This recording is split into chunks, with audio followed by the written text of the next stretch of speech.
Michel Foucault's The History of Sexuality.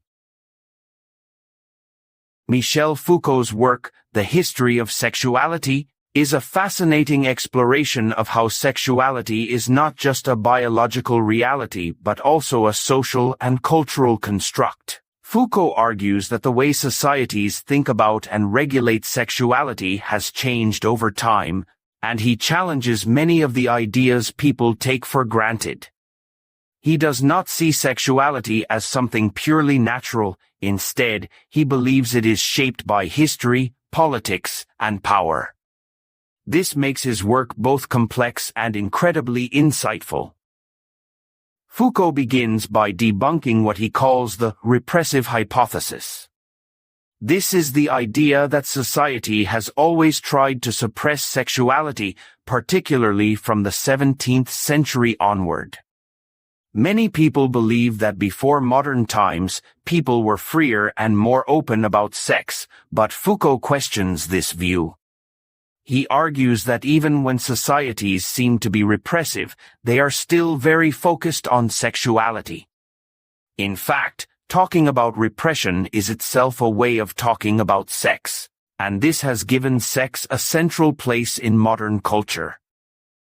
One of Foucault's key points is that power and sexuality are deeply connected.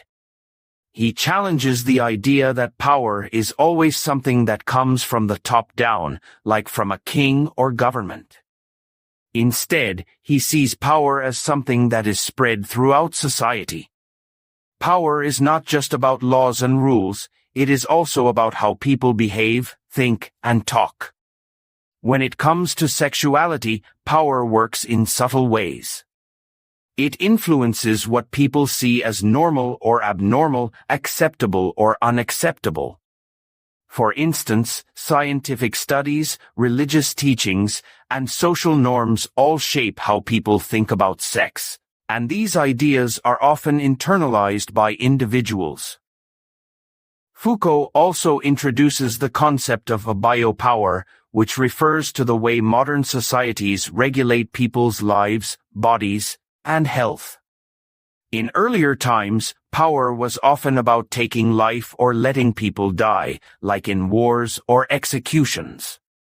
But in modern times, power is more about managing life. Governments, schools, and medical institutions focus on things like birth rates, healthcare, and personal behavior. Sexuality is a big part of this because it connects to issues like reproduction, family structure, and morality. For example, debates about contraception, abortion, or same-sex relationships are all examples of how biopower works in the modern world. Another major idea in The History of Sexuality is that talking about sexuality has become a way of exerting control. Foucault points out that in the 19th century, there was an explosion of discourse about sex. Scientists, doctors, and psychologists began studying it intensely, creating new categories like heterosexual and homosexual. These terms were not just descriptive, they were also ways of labeling people, which had real consequences. Once someone was labeled as a deviant, they could be treated differently or excluded from society. Foucault shows how this process of categorization is a form of power. Interestingly, Foucault does not think this focus on sexuality is entirely negative. While it can be a way of controlling people, it also creates opportunities for resistance. If power is everywhere, then resistance can also be everywhere. People can challenge the ways society tries to define and regulate them. For example, modern movements for LGBTQ+ rights challenge traditional ideas about sexuality and fight for a more inclusive society. Foucault also emphasizes that sexuality is not a universal concept. It changes across different times and places. What is considered normal or taboo in one society might be completely different in another.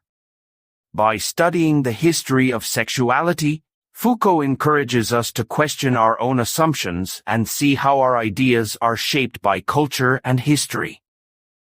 Overall, The History of Sexuality is not just a book about sex, it is a book about power, society, and identity.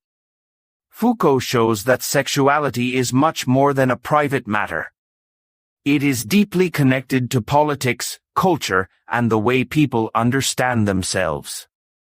His work encourages us to think critically about the world we live in and to see how things we take for granted might actually be shaped by forces we do not always notice.